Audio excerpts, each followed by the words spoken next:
Hi guys and welcome back to the channel Deepak Yadav Education. Welcome to the daily Hindu news and editorial analysis of 14th of February 2021.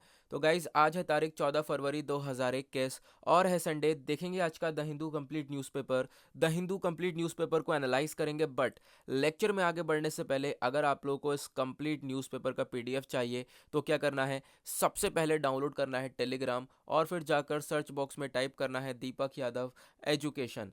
As you can see guys आप लोग को ये channel मिल जाएगा। क्या करना है, आपको इसके ऊपर क्लिक करना है और जाकर इस चैनल को ज्वाइन करना है। देखो, अगर आप लोग को इस तरीके से ये चैनल नहीं मिलता है तो नीचे डिस्क्रिप्शन बॉक्स में डायरेक्टली इस चैनल का नाम टेलीग्राम लिंक के नाम से दे रखा है। उस टेलीग्राम लिंक के ऊपर क्लिक करना और जाकर इस चैनल को ज्वाइन कर लेना। ज्वाइन करने से फ़ायदा क्या होगा, यहाँ पे आपको डेली बेसिस पे द हिंदू न्यूज़पेपर मिल जाता है। आप डेली डाउनलोड कर सकते हो, साथ ही साथ डेली करंट अफेयर का वीडियो का पीडीएफ डाउनलोड कर सकते हो। बहुत सारे आपको डिजिटल नोट्स मिल जाते हैं। ये सारी चीज़ें मिलती हैं बिल्कुल फ्री में, तो आप जाकर इन सब चीज़ों को डाउनलोड कर सकते हो इस पर्टिकुलर टेलीग्राम चैनल से। ओके, नाउ बढ़ते हैं आगे। और आगे बढ़ने से पहले हमेशा की तरह हम लोग अपने लेक्चर को एक मैप के क्वेश्चन के साथ स्टार्ट करते हैं। तो आज का जो मैप का क्वेश्चन है वो है इटली। तो आज का आपको मैप में जाकर देखना है इटली की लोकेशन, कहाँ पर इसकी एग्जैक्ट लोकेशन है और किस किस से ये बाउंड्री शेयर करता है। ये सभी चीज़ें आप लोग को मैप में देखने के बाद आकर नीचे कमेंट सेक्शन में टाइप करना है, जिससे आप लोग लंबे समय तक याद रख पाओगे। ओके, नाउ चलो डिस्कशन स्टार्ट करते हैं। ये हमारा पहला आर्टिकल, लेकिन पहले आर्टिकल से पहले मैं आपको बता दूं, आज है संडे। संडे में एडिटोरियल्स नहीं आते हैं, बट हम लोग यहाँ पर एक पेपर आता है फ्रीक्वेंट आस्क्ड क्वेश्चंस का, वो भी काफ़ी अच्छा होता है, तो उसमें हम लोग डिस्कस करने वाले हैं। तो मेनली आज हम दो इश्यूज़ को वापस से डिस्कस करेंगे। एक है म्यांमार इशू, तो जिसको अभी तक नहीं मालूम है म्यांमार इशू के बारे में, वो हम आज डिस्कस करने वाले हैं। दूसरा हम लोग एक और इशू को डिस्कस करेंगे, वो है उत्तराखंड का डिज़ास्टर। ठीक है, तो उत्तराखंड के अंदर हम क्या स्टेप्स उठा सकते हैं इस डिज़ास्टर को देखते हुए, क्या हमें बेनिफिट होंगे वो जो हम नया स्टेप उठाएंगे। ठीक है, डैम्स बनाने चाहिए नहीं बनाने चाहिए, इसका क्या ऑल्टरनेटिव है, ये सब चीज़ हम लोग दो मेन इश्यूज़ को डिस्कस करने वाले हैं आज के इस न्यूज़पेपर एनालिसिस में। और ये दोनों इश्यूज़ को हम लोग लास्ट में डिस्कस करेंगे, काफ़ी इंपॉर्टेंट है, बने रहना, एंड तक वीडियो ज़रूर देखना। नाउ ये जो पहला आर्टिकल है, यहाँ पर बात करी गई है कि भाई देखो, अभी 1 फरवरी को बजट आया था। तो 1 फरवरी को जब बजट आया तो बजट को क्रिटिसाइज करने के लिए बहुत सारे अपोजिशन पार्टीज खड़ी हैं। तो भाई बहुत सारे अपोजिशन में साइड में खड़े होने वाले लोग यहाँ पे क्रिटिसाइज कर रहे हैं। ये हमने कल भी पढ़ा था, जो अपोजिशन पार्टीज हैं उनके द्वारा बोला गया कि भाई बजट में ज़्यादातर फ़ायदा गवर्नमेंट क्रॉनीज को हो रहा है, यानी कि सरकार के जो दोस्त हैं, साथियां हैं, उन लोगों को सबको ज़्यादा फ़ायदा हो रहा है और किसी को फ़ायदा दिखाई नहीं दे रहा इस बजट के अंदर। लेकिन ये जो हमारी फाइनेंस मिनिस्टर हैं, ये कुछ और ही कह रही हैं। यहाँ पर इनका कहना है कि भाई ऐसा है नहीं, क्योंकि अब की बार हमने बजट के अंदर काफ़ी अच्छी तरीके से इन्वेस्टमेंट को भी बढ़ाया है और सभी चीज़ों को हिट करा है, जितना हो सकता है उतना हमने हिट किया है। ठीक है, ये ऑलमोस्ट सभी तरफ हम लोग बजट का आप कह सकते हो एलोकेशन करना ज़रूरी था, तो ये सारी चीज़ें सभी तरफ करी गई हैं, हमारी फाइनेंस मिनिस्टर के द्वारा कहना है। लेकिन उधर से अपोजिशन पार्टीज बोलती है कि भाई इस बार का जो बजट है उसमें अच्छा खासा इन्वेस्टमेंट नहीं हुआ है। कौन कौन से सेक्टर्स में, हेल्थ के लिए ज़्यादा अच्छा इन्वेस्टमेंट नहीं हुआ है, डिफेंस के लिए नहीं हुआ, रूरल एम्प्लॉयमेंट डिस्ट्रेस के लिए नहीं हुआ, तो इन सब चीज़ों के लिए ज़्यादा आपको एलोकेट करना था। बट यहाँ पे आप देख पाओगे ये जो हमारी फाइनेंस मिनिस्टर है, इनका वर्डिट क्या है, इनका क्या कहना है, इनका स्टेटमेंट क्या है, हम लोग चलो इसे पढ़ते हैं। इनके द्वारा बोला गया जो क्रॉनिक कैपिटलिज्म है इज़ अ टेंडेंसी दे है। जो कांग्रेस है, यानी कि कांग्रेस ही तो बार बार इन सब चीज़ों को क्रिटिसाइज़ कर रही है, बट यहाँ पे आप लोग देख पाओगे इनके द्वारा बोला जा रहा है कि भाई हमारे द्वारा बहुत कुछ करा गया है, इस बार बहुत सारी नई नई स्कीम्स लाई गई हैं, सबके अंदर कोशिश करी गई है जो इन्वेस्टमेंट है उसको बढ़ा दिया जाए। ठीक है, कोशिश करी गई है कि हम ज़्यादा से ज़्यादा लोगों को हिट कर सकें, ज़्यादा से ज़्यादा लोगों को इस बजट से फ़ायदा दे सकें। ओके, तो फिर यहाँ पर और साथ ही साथ इनके द्वारा ये भी कहना है कि भाई जो हमारी फाइनेंस मिनिस्टर है, ऐसा कुछ भी नहीं है कि जो हम लोग गवर्नमेंट क्रॉनी के लिए इस चीज़ को बनाए। ठीक है, गवर्नमेंट क्रॉनी मतलब कि जो भी गवर्नमेंट के साथ के हैं, यानी सरकार के साथी हैं, सरकार के दोस्त हैं। ठीक है, तो इन लोगों के लिए ऐसा नहीं है कि यहाँ पे इन्हीं के लिए बजट बना हुआ है। ठीक है, बजट बना हुआ है सभी लोगों के लिए बना हुआ है। एक बार आप स्कीम्स को वापस से रीकैप मारो। तो ये था कंप्लीट आर्टिकल, थोड़ा सा डिस्प्यूट था इन दोनों के बीच में, लेकिन ये कभी भी एक एडिटोरियल में तब्दील हो सकता है, तो आप लोगों को इसका बेस क्लियर होना चाहिए था। पहला पेज पे यह आर्टिकल है, 2 दिन से लगातार आ रहा है, मतलब ये धमाका फोड़ने वाला है आने वाले टाइम पे। ओके, नाउ आगे बढ़ते हैं हम लोग। इधर आते हैं नेक्स्ट आर्टिकल की तरफ, और ये धमाका फोड़ चुका है ये वाला आर्टिकल। यहाँ पर बात करी गई है कि अभी आप लोगों को मालूम है जम्मू कश्मीर में हमने आर्टिकल 370 को वोकेट किया, ठीक है। तो उसके बाद अगर हम बात करें आर्टिकल 370 को जब रिवोक किया हमने, तो बहुत सारी सिचुएशन देखने को मिली, जैसे कि प्रोटेस्ट हुआ ढेर सारा, ठीक है। और प्रोटेस्ट आज के टाइम पर देखोगे ना, तो आज के टाइम पर भी मांग है बहुत सारे लोगों की, भाई कि जो जम्मू कश्मीर के अंदर आपने रिवोक किया था, वापस से उस स्टेटस को रिस्टोर करना चाहिए, ठीक है। ये बहुत सारी मांग है, इसके लिए हमने काफ़ी सारी चीज़ें पढ़ भी रखी हैं, ठीक है। जम्मू कश्मीर के अंदर लोग चाहते हैं, बट उसको देखते हुए यहाँ पे अगर हम बात करें तो हमारे होम मिनिस्टर कौन है? होम मिनिस्टर हैं अमित शाह जी। इनके द्वारा एक बयान दिया गया बहुत ही इंपॉर्टेंट, कि जो यूनियन टेरिटरी का स्टेटस दिया गया है जम्मू और कश्मीर को, ये एक टेम्पररी है। ध्यान से सुनना, बहुत इंपॉर्टेंट यहाँ पे ये स्टेटमेंट है कि जो जम्मू कश्मीर को यूनियन टेरिटरी का स्टेटस दिया है वो एक टेम्पररी है, मतलब कि आने वाले टाइम में हम लोग इसको वापस से रीस्टोर कर सकते हैं। बेसिकली यहाँ पर इनके द्वारा यही कहना है। तो आप देख पाओगे इन्होंने एक बोला है कब, ये बोला गया कल को लोकसभा के दिन, यानी कल जो हमारा दिन निकला है शनिवार का, वहाँ पर लोकसभा में हमारे होम मिनिस्टर के द्वारा बोला गया गवर्नमेंट जो है रिस्टोर कर सकती है जम्मू कश्मीर के स्टेटस को, लेकिन तभी रिस्टोर करेगी जब एक सही टाइम होगा, ठीक है। जब सिचुएशन काफ़ी हद तक हम लोग को मेंटेन दिखेगी, देन तभी हम लोग जो है इसको वापस से रिस्टोर करेंगे। तो ये बयान बहुत इंपॉर्टेंट है, इस आर्टिकल को हम लोग पेज नंबर 7 के ऊपर भी डिस्कस करने वाले हैं। ओके, नाउ उसके बाद आते हैं नेक्स्ट आर्टिकल की तरफ। यहाँ पर आता है हमारा थर्ड आर्टिकल इसी पेज का। बात करी गई है कि भाई चमोली डिस्ट्रिक्ट के अंदर जो कि अभी एक बहुत बड़ा डिजास्टर आया था, यानी उत्तराखंड के अंदर जो एवलांच आया था, जिसे हम लोग बर्फीला बर्फीला फ्लड कह सकते हो आप, इस तरीके से देखने को मिला था। बहुत सारे लोगों की जानें गई, जैसा हम लोग रोज रोज डिस्कस कर रहे हैं। आज बात करते हैं तो नंबर इंक्रीज हो रहा है डेली बेसिस पे, क्योंकि डेड बॉडीज को डेली बेसिस पे एक दो डेड बॉडीज हम लोगों को मिल रही हैं, ठीक है। तो जो नंबर है वो इंक्रीज़ हो रहा है। उसके बाद अगर हम बात करें तो लॉस भी काफ़ी ज़्यादा हुआ है इस डिज़ास्टर से। तो यहाँ पे आप देख पाओगे नई मशीन आ चुकी है, ये जो टनल है तपोवन टनल। अगर हम बात करें तपोवन टनल की, कल हमने इसका एग्जैक्ट बारे में बात करी थी कि तपोवन टनल कहाँ पर है, क्या इसका यूज़ है। ये प्रोजेक्ट हम लगा ही रहे थे, तभी ये जो है सिचुएशन देखने को मिल गई, तभी ये है फ्लड आ गया। ये प्रोजेक्ट क्या कर रहे थे, हम लोग लगा ही रहे थे, कंस्ट्रक्ट कर रहे थे, इससे काफ़ी हद तक हम लोग इलेक्ट्रिसिटी को प्रोड्यूस कर सकते थे। बट अभी बहुत ही सीरियसली डैमेज हुआ है ये प्रोजेक्ट, जो तपोवन हाइडल प्रोजेक्ट डैमेज, ये जो प्रोजेक्ट था हमारा, ठीक है। तो ये जो प्रोजेक्ट आप देख पाओगे, इसके लिए यहाँ पे एक नई मशीन वगैरह आ चुकी है जोशीमठ के अंदर, जहाँ पर ड्रिलिंग वगैरह करी जाएगी। भाई बहुत सारे लोग फंसे हुए हैं अभी अंदर, तो उन लोगों को निकालना है, ठीक है। और अगर हम बात करें, अभी तक 204 लोग जो हैं वो मिसिंग है। 204 लोगों का भी कुछ मालूम ही नहीं है कि भाई कहाँ पर हैं वो लोग। और उसके बाद 38 लोगों की डेड बॉडीज़ मिल चुकी हैं, यानी 38 लोगों की डेथ हो चुकी है, और 19 बॉडी पार्ट्स मिले हैं, ठीक है। 19 बॉडी पार्ट्स मतलब छोटे छोटे अलग अलग बॉडी पार्ट्स भी मिले हैं।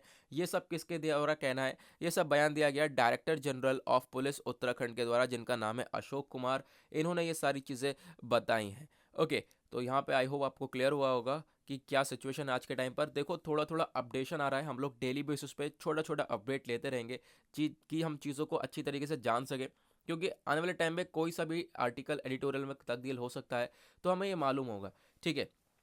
नाउ आगे बढ़ते हैं उसके बाद नेक्स्ट आर्टिकल की तरफ। यहाँ पर बात करी गई सुप्रीम कोर्ट ने रिफ्यूज़ कर दिया प्रोटेस्टर्स के वर्डिक्ट के ऊपर, कि भाई यहाँ पर जो प्रोटेस्टर्स हैं उनके ऊपर रिव्यू करने के लिए बोला गया था सुप्रीम कोर्ट ने। सुप्रीम कोर्ट ने सीधा सीधा मना कर दिया, क्योंकि भाई यहाँ पर बहुत सारी चीज़ें देखने को मिली। सुप्रीम कोर्ट ने पिछला वाला केस डाल दिया इसके अंदर। सुप्रीम कोर्ट ने क्या डाला, शाहीन बाग का केस, ठीक है। शाहीन बाग के बारे में आप लोगों को मालूम होगा, शाहीन बाग के अंदर बहुत तगड़ा प्रोटेस्ट देखने को मिला था।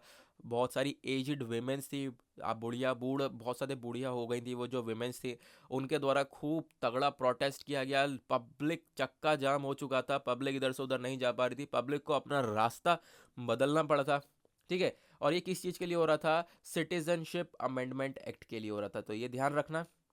नाउ अगर आप लोगों को इसके बारे में डिटेल में जानना है तो मैंने जैसे ही सुप्रीम कोर्ट का डिसीजन आया था, वर्डिक्ट आया था शाहीन बाग केस के ऊपर, मैंने आप लोगों के लिए उस दिन वीडियो बना दिया था। कम से कम दो ढाई महीने पहले की बात है। तो अगर आप लोग टाइप करते हो यूट्यूब के ऊपर, सर्च बॉक्स में आप टाइप कर लेना, ठीक है, Shaheen Bagh, sorry, Supreme Court verdict on Shaheen Bagh case, तो आप लोगों को बाई दीपक यादव एजुकेशन डाल देना आगे, ठीक है, तब आपको वो वीडियो मिल जाएगा। तो जाकर आप उसको देख सकते हो, वहाँ पे आप क्लियर कर लोगे। 8-9 मिनट का वीडियो है, जाकर ज़रूर देखो, क्लैरिटी आपको मिलेगी। ओके, तो यहाँ पे अगर हम बात करें तो जो सुप्रीम कोर्ट है, इसने भाई रिकंसीडर करा अपना जजमेंट जो शाहीन बाग प्रोटेस्ट पे ऊपर हुआ था। और फिर उसके बाद यहाँ पे सुप्रीम कोर्ट ने खुद बोला कि भाई देखो, सभी लोगों के पास हक है, राइट टू प्रोटेस्ट तो सभी लोगों के पास है, ठीक है, सभी के पास अपना हक है। हमारा फंडामेंट, हमारा जो आप कह सकते हो संविधान है, वो खुद बोलता है कि भाई आपको प्रोटेस्ट करने का हक है। लेकिन क्या है, पीसफुल प्रोटेस्ट करने का हक है, ये उसी दिन बोल दिया था सुप्रीम कोर्ट ने जब वर्डिक्ट आया था, भाई आप शांति से प्रोटेस्ट करोगे।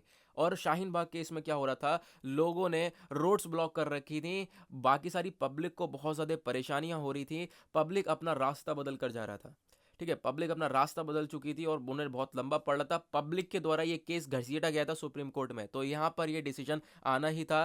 देन अब यहाँ पर रिव्यू करते हुए सुप्रीम कोर्ट ने बोला भाई राइट टू प्रोटेस्ट है आप लोगों के पास, लेकिन राइट टू प्रोटेस्ट, कहीं भी आप लोग अगर प्रोटेस्ट करोगे, कोई सी भी जगह पर प्रोटेस्ट करोगे, तो ये वाला हक नहीं है आपके पास। एक पीसफुल प्लेस पर जाओ, आपके पास कोई ग्राउंड है, वहां पर शांति से प्रोटेस्ट करो, जिससे कि किसी को भी, यहाँ पे किसी भी पब्लिक को दिक्कत ना हो, ठीक है। तो यहाँ पे इस तरीके से यहाँ पर सुप्रीम कोर्ट ने इस पूरे के पूरे प्रोटेस्ट को रिव्यू करा है, तो ये लोग आप समझ सकते हो। ओके, ना उसका पेज नंबर सेकंड की तरफ आते हैं। पेज नंबर सेकंड पे नेक्स्ट आर्टिकल ये वाला देखने को मिलेगा, और यहाँ पे बात करी गई है फार्मर यूनियंस के बारे में। देखो, जो फार्मर यूनियंस हैं उनको जुडिशियल इंक्वायरी के लिए बुला लिया गया है।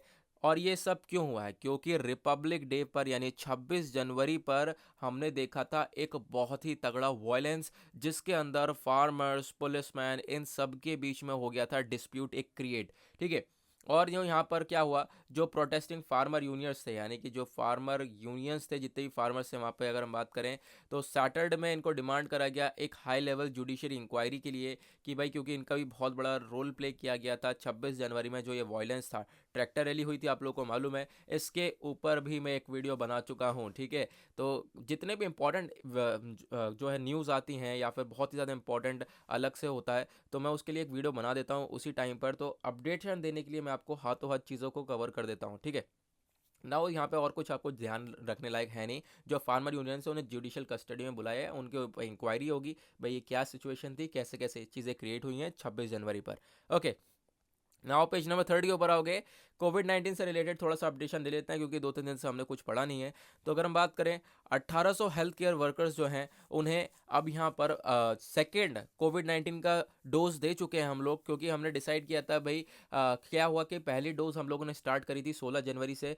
नाउ 16 जनवरी से जो हमने वैक्सीनेशन स्टार्ट किया था, ओके, नाउ उसको वैक्सीनेशन को ख़त्म करते करते हमने हेल्थ केयर पहले डिसाइड किया था कि भाई सबसे पहले जो वैक्सीन की डोज मिलेगी वो मिलेगी हेल्थ केयर वर्कर्स को, फ्रंट लाइन वर्कर्स को। तो काफ़ी हद तक हम उन लोगों को कवर कर चुके हैं। अभी मैं आगे ही बताऊंगा, एक और आर्टिकल है कितने लोगों को हम लोग अभी तक वैक्सीनेट कर चुके हैं। नाउ अब यहाँ पे इसका सेकेंड स्टेप शुरू कर दिया गया है, क्योंकि एक डोज से काम नहीं चलने वाला, हम कोविड-19 की 2 डोज देंगे, तभी एक पर्टिकुलर वो सॉरी तभी एक पूरी तरह से जो है हम लोग कोविड फ्री बना सकते हैं लोगों को। नाउ पेज नंबर 5 के ऊपर आओगे, ये सारे बेकार से आर्टिकल हैं, स्टेट से रिलेटेड, एक पर्टिकुलर रीजन से रिलेटेड, तो आपको नहीं पढ़ने। पेज नंबर 6 पर आओगे तो यहाँ पे आप लोग ये वाला आर्टिकल देख पाओगे, ठीक है। यहाँ पे बात करी गई है वही जो हमने अभी पेज नंबर 1 के अंदर डिस्कस किया, कि भाई जो सरकार है, हमारी फाइनेंस मिनिस्ट्री है, साथ ही साथ जो अपोजिशन पार्टीज़ हैं उनके बीच में क्या डिस्प्यूट चल रहा है बजट को लेकर, ये हमने अभी के अभी डिस्कस किया था पेज नंबर 1 पर, ठीक है। उसका एक छोटा सा आर्टिकल ये है, इसको देख लेते हैं, ठीक है, मेरी अभी अभी नज़र पड़ी है इस पर, हमने भले ही यहाँ पर इसको हाईलाइट नहीं किया, एक बार देख लेते हैं क्या बात करी जा रही है यहाँ पर। तो देखो, सुप्रीम कोर्ट ने केरला के जो हाई कोर्ट का डिसीजन था उसको भाई बैन किया। हाई कोर्ट का डिसीजन था यहाँ पर कि जो ये आइलैंड है, आइलैंड का नाम है ये जो आइलैंड है कहाँ पर, वेम्बनाड लेक के ऊपर, तो ये वेम्बनाड लेक है और इसके ऊपर ये आइलैंड बना हुआ है। तो इस आइलैंड को कंस्ट्रक्शन को रोकने के लिए यहाँ पर सुप्रीम कोर्ट ने बोला भाई क्यों, क्योंकि इस कंस्ट्रक्शन ने बहुत सारे जो कोस्टल रूल्स एंड रेगुलेशंस होते हैं उनका वायलेशन किया है, तो उसको रोकते हुए यहाँ पे सुप्रीम कोर्ट ने इसके ऊपर एक बैन लगाया है। और यहाँ पर क्या बोला, अथॉरिटीज़ यहाँ पे इनिशिएट कर रही हैं कि भाई यहाँ पर डिमोलिश करा जाए, क्योंकि ये इलीगल कंस्ट्रक्टेड विलाज हैं। किसको हम, कैपिको केरला, तो ये चीज़ें आप लोग याद रखना, केरला के अंदर है। और आपसे डायरेक्टली क्वेश्चन बन सकता है लेक के बारे में, तो वेम्बनाड लेक केरला के अंदर है, ये चीज़ आप लोग इसके बारे में ध्यान रखना। ओके, ना उसका नेक्स्ट ये वाला आर्टिकल आप लोगों के यहाँ पे दिखेगा। यहाँ पर बात करी जा रही है जो है बहुत सारे लोग मिसिंग्स हैं, ठीक है, उत्तराखंड डिजास्टर के बारे में। ये भी हमने अभी पेज नंबर 1 पर डिस्कस किया कि बहुत सारे लोगों की डेथ हो गई, बहुत सारे लोग मिसिंग हैं, और 10-15 लोगों के, हमें 19 लोगों के बॉडी पार्ट्स मिले हैं। ओके, ये वाला भी हमने अभी डिस्कस किया। सुप्रीम कोर्ट ने क्या अपना वर्डिक्ट दिया था प्रोटेस्टिंग के ऊपर शाहीन बाग केस में, ये भी मैंने आप लोगों को बता दिया था। और अभी मैंने बताया कि भाई प्रोटेस्टिंग को लेकर सुप्रीम कोर्ट का क्या डिसीजन है। सुप्रीम कोर्ट ने बोला भाई प्रोटेस्ट करने का हक है सबको, बट खाली जगह पर जाओ, शांति से प्रोटेस्ट करो, लोगों को परेशानी ना हो। रिविजन भी हो गया अपना। नाउ पेज नंबर 7 की तरफ आएंगे। यहाँ पर ये वाला आर्टिकल भी हम लोग हैं अभी पेज नंबर 1 के ऊपर डिस्कस किया कि भाई अमित शाह जो हमारे यूनियन मिनिस्टर हैं, इनके द्वारा बोला गया जम्मू कश्मीर का जो यूनियन टेरिटरी का स्टेटस है वो एक टेम्पररी स्टेटस है, ठीक है। तो यहाँ पे इनके द्वारा ये भी बोला गया कि भाई कभी भी हम लोग इसको रिस्टोर कर सकते हैं, यानी जो स्टेटस हमने यूनियन टेरिटरी का दे रखा है उसको हम लोग वापस से रिस्टोर कर सकते हैं, वापस से स्टेट्स में कन्वर्ट कर सकते हैं, लेकिन तभी करेंगे जब एक अप्रोप्रिएट टाइम होगा, जब बिल्कुल सही समय होगा ये सारी चीज़ें करने का। ओके, तो ये कल लोकसभा में ये सारी चीज़ें बोली गई कि भाई हम लोग रिस्टोर कर सकते हैं, ठीक है। और इनके द्वारा ये भी बोला गया, अमित शाह ने यहाँ पर रिप्लाई करा किस चीज़ के ऊपर, एक डिस्कशन हो रहा था जम्मू कश्मीर रीऑर्गेनाइजेशन बिल 2021 में, ठीक है। ये जो बिल है इसके ऊपर डिस्कशन चल ही रहा था, अमित शाह साहब ने रिप्लाई किया इसमें। और यहाँ पर देखो बहुत सारी अपोजिशन पार्टीज तो क्रिटिसाइज करने वाली सभी जगह पर होता है, सभी जगह पर अपोजिशन पार्टीज होती हैं, हर किसी का अपोजिशन वहाँ पे आपको देखने को मिल जाएगा इस पूरी दुनिया में, तो ये चीज़ें देखने को मिलती हैं। दोनों ने क्रिटिसाइज करा, हर चीज़ को क्रिटिसाइज करना है, हटाओ तो क्रिटिसाइज, ना हटाओ तो क्रिटिसाइज, है ना।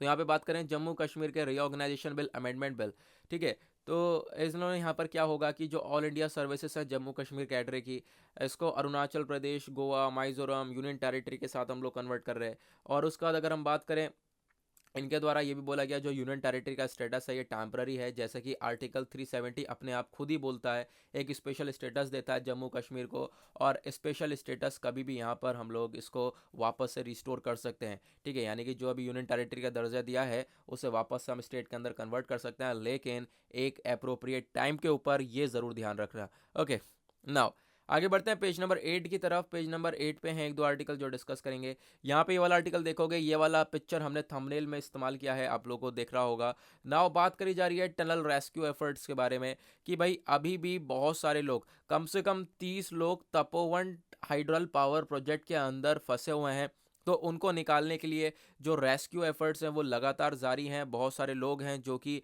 अभी भी यहाँ पर काम कर ही रहे हैं उन लोगों को बचाने के लिए, उन 30 लोगों को बचाने के लिए। और यहाँ पर इन्होंने अपनी 3 अलग अलग स्ट्रैटेजी बना ली है, भाई इस तरीके से जो है हम लोग लोगों को बचाएंगे, ठीक है। क्योंकि भाई मालूम है लोग अंदर हैं, तो उनको बचाना काफ़ी ज़्यादा इंपॉर्टेंट है, उनको रेस्क्यू करना बहुत ज़्यादा इंपॉर्टेंट है, ठीक है। और उसके बाद यहाँ पे एक छोटा सा डेटा ये भी दिया गया कि भाई 64 लोग, 64 लोग जो हैं उत्तर प्रदेश से, वो भी आज के टाइम पर मिसिंग है, जो कि उत्तराखंड के अंदर डिजास्टर आया था वहाँ पे मैंने अभी बताया 209 लोग मिसिंग है। 209 में से तो भाई जो है 64 जो है वो उत्तर प्रदेश से बिलोंग करते हैं, ये लोग भी वहाँ पर मिसिंग हैं, इनका कोई पता नहीं चला है, ठीक है। कहाँ कहाँ से लोकेटेड हैं ये आप लोग देख पाओगे, ये सारी चीज़ें बता रखी हैं। 30 कौन से एरिया से हैं, 10 श्रावस्ती से, 4 गोरखपुर से, ठीक है। तो ये सारी चीज़ें यहाँ पर डेटा दे रखा है। और उसके बाद यहाँ पर इसके बराबर में साइड में कोने में एक आर्टिकल है, बोला गया भाई 80 लाख के लगभग जो फ्रंटलाइन वर्कर्स हैं उनको हम वैक्सीनेशन दे चुके हैं, ठीक है। जो गोल था हमें अभी बेसिकली पूरा नहीं कर पाए, बट यहाँ पर काफ़ी अच्छा चल ही रहा है। इंडिया ने सैटरडे में प्रोवाइड किया है कोविड-19 वैक्सीनेशन, यानी कल के दिन का हमने कवर कर लिए हैं 80,52,454 लोगों को। कल शाम 6 बजे तक हमने इनको वैक्सीनेट कर दिया है, तो काफ़ी तेज़ी से काम चल ही रहा है और बढ़िया भी है, क्योंकि हमें कवर करना भी है और जल्दी से कोविड फ्री बनाना भी है एस इंडिया को। नाउ पेज नंबर 9 के ऊपर आएंगे, दैट इज वर्ल्ड पेज। देखेंगे दुनियादारी के अंदर क्या चल रहा है, तो यहाँ पे आप देख पाओगे 3-4 चीज़ों को क्या क्या चल रहा है। सबसे पहले तो भाई इटली के बारे में हमने आज मैप में भी देखा है, और क्यों इटली के आ गए हैं नई पीएम जिनका नाम है द्रागी। ठीक है, तो यहाँ पे मारियो द्रागी है। मारियो द्रागी आप याद भी रहना चाहिए आपको। तो यहाँ पे एज अ न्यू पीएम आ रहे हैं, और अब यहाँ पे इटली के अंदर हम लोगों को और भी ज़्यादा बदलाव देखने को मिलेगा। तो मारियो द्रागी कौन थे? ये एक फॉर्मर यूरोपियन सेंट्रल बैंक रह चुके हैं, और ये सेंट्रल बैंक के चीफ रह चुके हैं। अब यहाँ पे ये इटली के न्यू प्राइम मिनिस्टर बन चुके हैं सैटरडे में। तो आप लोग देख पाओगे थोड़ा सा सेलिब्रेशन का यहाँ पे पिक्चर्स वगैरह को शेयर कर रखा है। और अगर हम बात करें इनकी एज, जो अपॉइंटमेंट है इनका 73 साल पे हुआ है, 73 ईयर ओल्ड हैं ये सुपर मारियो। ठीक है, तो यहाँ पर इनका नाम दिया गया है सुपर मारियो। तो अब बहुत सारे बदलाव देखने को मिलेंगे, लगातार बहुत सारी चीज़ें हम लोग को देखने को मिलेगी। इटली से कैसे अब रिलेशंस अफेक्ट करेंगे, क्या सोच है इनकी, ये बहुत सारी चीज़ें हम लोग को नए नए आर्टिकल्स के थ्रू देखने को मिलेगा। ओके, ना उसके बाद नेक्स्ट आर्टिकल बात करता है ऑक्सफोर्ड यूनिवर्सिटी के बारे में। तो जो ऑक्सफोर्ड यूनिवर्सिटी है उसने अपनी जो वैक्सीन है वो स्टार्ट करेगा चिल्ड्रन के ऊपर। ये बोला जा रहा है कि भाई क्योंकि अभी जो वैक्सीन है वो 18+ सभी लोगों के लिए है, बट यहाँ पे बच्चों के लिए नहीं है वैक्सीन। तो काम ऐसा करा जाएगा कि बच्चों के लिए भी वैक्सीन को लेकर आया जाए। तो जो यूनिवर्सिटी ऑफ ऑक्सफोर्ड है ये प्लान कर रही है कि भाई कोविड-19 की टेस्टिंग करे, कोविड-19 वैक्सीन की टेस्टिंग करे बच्चों के ऊपर। ये पहली बार ऐसा होगा, बट यहाँ पे चीज़ें सक्सेसफुल हो सकती हैं, ऐसी यहाँ पे उम्मीद है।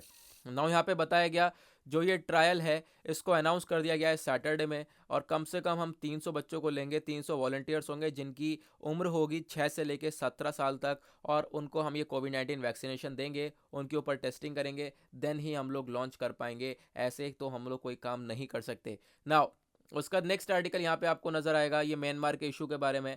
अभी हम लोग डिस्कस करेंगे म्यांमार के इशू को, क्या चल रहा है, ज़रा सा देर में 2 से ढाई मिनट में पूरा कंप्लीट इशू को डिस्कस कर लेंगे। लेकिन उससे पहले मैं बता देता हूँ क्या आज के टाइम पर सिचुएशन है।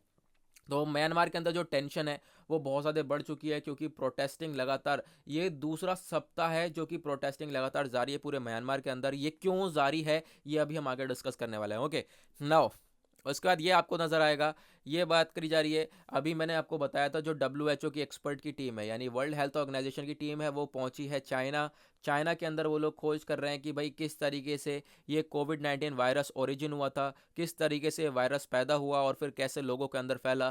तो WHO के द्वारा एक बयान दिया गया कि भाई वुहान के अंदर एक लेबोरेटरी से इस वायरस का फैलने का ये पूरा का पूरा संकेत था। नाउ यहाँ पे ये भी दो इनके द्वारा ये भी बोला गया, चाइना ने स्टार्टिंग में हम लोग को ये डेटा नहीं दिया। अगर चाइना कोविड-19 केसेस, क्योंकि कोविड-19 के केसेस चाइना को मालूम था और बहुत पहले से ही निकल रहे थे वहाँ पे केसेस, लेकिन चाइना ने फिर भी किसी को नहीं बताया अपनी इकोनॉमी को संभालने के चक्कर में। अगर चाइना पहले से इस चीज़ें बता देता तो आज के टाइम पर ये सिचुएशन पूरे दुनिया को फेस करनी नहीं पड़ती। ठीक है, तो बेसिकली यहाँ पे WHO के एक्सपर्ट के द्वारा ये कहना है। नाउ बढ़ते हैं आगे, आधे पेज नंबर 12 के ऊपर करेंगे अपने आज के न्यूज़पेपर एनालिसिस का एंड।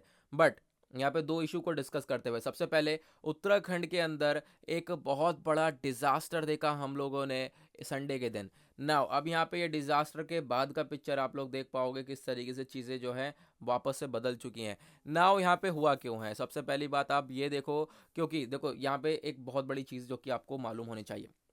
बेसिकली यहाँ पे मैं आपको आर्टिकल से भी हटकर 2-4 चीज़ें बता रहा हूँ कि क्या है। सबसे पहली बात तो आपसे क्वेश्चन ही बन सकता है कि आज के टाइम पर जो हिली एरियाज हैं वहाँ पर डैम्स लगाने के बाद अगर ऐसी सिचुएशन हो रही है, ठीक है, ऐसी सिचुएशन क्यों बन रही है? क्योंकि हिली एरियाज में अगर आप बांध बनाओगे तो वहाँ पे ऐसी सिचुएशन बनेगी, क्योंकि वो काफ़ी ज़्यादा सेस्मिक जोन के अंदर आता है। सेस्मिक जोन मतलब कि जहाँ पर भूकंप आने के काफ़ी ज़्यादा चांसेस हों, उस जोन में आप लोग जाकर बांध को बना रहे हो, तो ऑब्वियस सी बात है तुमने पानी रोक रखा है काफ़ी ढेर सारा, बांध बनाकर उससे आप इलेक्ट्रिसिटी प्रोड्यूस कर रहे हो। बांध बनाने का मेन पर्पस क्या है? मेन पर्पस वही है कि आप इलेक्ट्रिसिटी को जनरेट कर सको, बिजली को उत्पन्न कर सको। ठीक है, अब यहाँ पे आप लोग हिली एरियाज में बिजली को उत्पन्न करने के लिए डैम्स बना रहे हो, और भूकंप वगैरह आ रहा है जो कि सबसे ज़्यादा चांसेस होते हैं हिली एरियाज के अंदर आने के, तो उनकी वजह से वो डैम हो रहे हैं क्रैक, वो टूट रहे हैं डैम, और उनकी वजह से ये सिचुएशन देखने को मिल रही है। नाउ अब यहाँ पर देखो, आपसे डायरेक्टली पूछ सकते हैं चलो ये सिचुएशन आपको देखने को मिल गई, लेकिन इसका कुछ ऑल्टरनेटिव है क्या? इसका कुछ ऑल्टरनेटिव यूज़ कर सकते हैं हम। देखो भाई, हिली एरियाज़ में हो आप, वहाँ पे पानी की मुझे पता है ज़्यादा है, आप सभी लोगों को पता है, सभी लोगों की वहाँ पे पानी ज़्यादा है, बट ये चीज़ भी ध्यान रखो, डैम से वहाँ पे खतरा भी है, ठीक है। तो इससे अच्छा क्यों ना आप सोलर का इस्तेमाल करो, सोलर एनर्जी का इस्तेमाल करो। यानी सोलर पैनल लगा दो भाई सबकी छतों पे, आपको वायर वगैरह केबल वगैरह भी नहीं पहुंचाना पड़ेगा ऊपर तक, कनेक्टिविटी आपके ऐसी मिलेगी, ठीक है। ज़्यादा फायदा भी होगा, नेचुरल एनर्जी को हम यूज़ करेंगे, ठीक है। उसके बाद सोलर एनर्जी का इस्तेमाल नहीं कर रहे हो तो आप विंड एनर्जी का इस्तेमाल कर लो, विंड भी बढ़िया चलती है ऊंचाई के ऊपर, तो हिली एरियाज पे विंड भी अच्छी, काफ़ी अच्छी चलती है, हवा बहुत बढ़िया चलती है, ठीक है। तो यहाँ पर इन चीज़ों का हम लोग इस्तेमाल कर सकते हैं इलेक्ट्रिसिटी को प्रोड्यूस करने के लिए। तो ये हमें एक ऑल्टरनेटिव लेकर चलना पड़ेगा। तो आपको ये चीज़ ध्यान में रखनी है कि भाई ऐसा नहीं है कि हम लोग डैम्स बना के इलेक्ट्रिसिटी को जनरेट करें, दूसरे भी कुछ हमारे पास ऑल्टरनेटिव्स हैं, दूसरे भी हमारे पास सब्सटीट्यूट्स हैं, तो हम इनका इस्तेमाल करके ये काम कर सकते हैं। ओके, तो हमें इन चीज़ों से हिली एरियाज़ के अंदर बचना चाहिए। अदरवाइज़ अगर हम वापस से यही स्टेप उठाएंगे तो आने वाले टाइम में जैसा आज ये सिचुएशन देखने को मिला है वो वैसा दोबारा देखने को मिला था। ऐसा ही सिचुएशन हम लोगों को 2013 के अंदर देखने को मिला था केदारनाथ वैली के अंदर, ठीक है। नाउ कोविड-19 के बारे में बताया गया भाई, डब्ल्यूएचओ की एक्सपर्ट की टीम वहाँ पे काम कर ही रही है, अभी देख रहे हैं कि भाई क्या क्या चल रहा है वहाँ पे। अभी यहाँ पर सिर्फ इतना ही बताया गया है कि भाई लैबोरेटरी से निकला और ये और वो चीज़ें। नाउ अगर हम बात करें यहाँ पर, अभी वो आपके लिए आर्टिकल इंपॉर्टेंट भी नहीं था, ठीक है। इंपॉर्टेंट अब आ जाता है नेक्स्ट, ये वाला आर्टिकल में हमने काफ़ी बार डिस्कस कर लिया पैगोंग सो लेक के बारे में, कल भी डिस्कस किया था, परसों भी डिस्कस किया था, तरसों भी डिस्कस किया था। पिछले 3 दिनों से हम लोग डिस्कस कर रहे हैं कि भाई इंडिया और चाइना के बीच में डिसएंगेजमेंट प्लान हो चुका है जारी, और इंडिया हट रहा है पीछे और चाइना भी हट रहा है, जो कि पिछले 1 साल से स्टैंड ऑफ चल रहा था। नाउ दोनों तैयार हो चुके हैं कि वापस से अपनी बाउंड्रीज पर जाएंगे, हटेंगे वहाँ से, क्योंकि जो है सिचुएशन ज़्यादा अच्छी है नहीं। अगर हम बात करें रिलेशन भी दोनों के, इंडिया और चाइना के बीच में अच्छे हैं नहीं आज के टाइम पर। क्यों नहीं अच्छे हैं मैं काफ़ी बार ऑलरेडी बता चुका हूं, अगर आप लोग डेली व्यूअर हो तो आप लोगों को मालूम होगा कि भाई पिछले 1 साल से हम ये डिस्प्यूट देखते हुए आ रहे हैं, ठीक है। बहुत सारे डिस्प्यूट्स देखे, 16 जून को इस तरीके से देखने को मिला कि जो हमारे भारत के जवान सोल्जर्स थे, 20 सोल्जर्स थे, उनकी भी डेथ हुई, सॉरी वो शहीद भी हुए, ठीक है। तो यहाँ पर हम लोगों ने फिर उसके बाद कुछ चाइनीज़ ऐप्स को बैन किया। तो उसके बाद फाइनली यहाँ पर हम लोगों ने कुछ 9th राउंड टॉक्स के बाद कुछ सोल्यूशन निकाला है और डिसाइड किया है भाई ये दोनों का स्टैंड ऑफ जो है वो थोड़ा सा ख़त्म करना है, हमें स्टैंड ऑफ जो है वो कम करना है, ठीक है। तो बेसिकली मैं सोच रहा था म्यांमार का आर्टिकल यहीं पर है, म्यांमार का आर्टिकल यहाँ पे है नहीं, हम लोगों ने अभी वर्ल्ड पेज के ऊपर देखा था। नाउ मैं आपको बता देता हूँ यहाँ पर, एक सेकेंड। हाँ, तो यहाँ पर देखो, जो म्यांमार है, म्यांमार के अंदर आज के टाइम पर आ चुका है मिलिट्री को, यानी कि मिलिट्री ने अपना रूल जमा लिया है। मिलिट्री ने कहा है कि भाई हम लोग रूल करेंगे म्यांमार के अंदर। तो उसी को लेकर ये प्रोटेस्ट चल रहा है। क्यों? क्योंकि यहाँ पर मिलिट्री का ये कहना था कि भाई जो अभी इलेक्शन हुआ है, क्योंकि आज से पहले ये मिलिट्री का रूल अभी आया है कुछ दिन पहले ही, ठीक है, मिलिट्री ने कब्जे में करा है, लेकिन इससे पहले होती थी वहाँ पे डेमोक्रेसी। नाउ अब डेमोक्रेसी जो है चली जा चुकी है। क्यों? क्योंकि यहाँ पे मिलिट्री का कू आ चुका है और मिलिट्री अब यहाँ पे कंट्रोल करेगी पूरी तरह से म्यांमार को। उसी वजह से ये देखने को मिल रहा है काफ़ी ज़्यादा प्रोटेस्टिंग। और ये बात याद रखना, ये मिलिट्री कुछ कुछ नया नहीं है, इससे पहले भी काफ़ी टाइम तक म्यांमार के अंदर राज किया है मिलिट्री ने, लगभग 50 साल तक। उसके बाद कुछ अभी 10 ही साल हुए थे कि भाई यहाँ पर डेमोक्रेसी आई थी, पॉलिटिकल पार्टीज थी, अच्छे से इलेक्शंस होते थे, बट यहाँ पर वो चीज़ें फिर से ख़त्म हो चुकी हैं। उसी को देखते हुए लोग सड़क पर उतर के आ चुके हैं। ओके, तो गाइज इसी के साथ होता है आज का हमारा न्यूज़पेपर एनालिसिस पूरी तरह से समाप्त। आई होप आप लोगों को सारी चीज़ें क्लियर हो गई होंगी ना। मिलते हैं आप लोगों से नेक्स्ट वीडियो में। आज के लिए bye bye, have a nice day.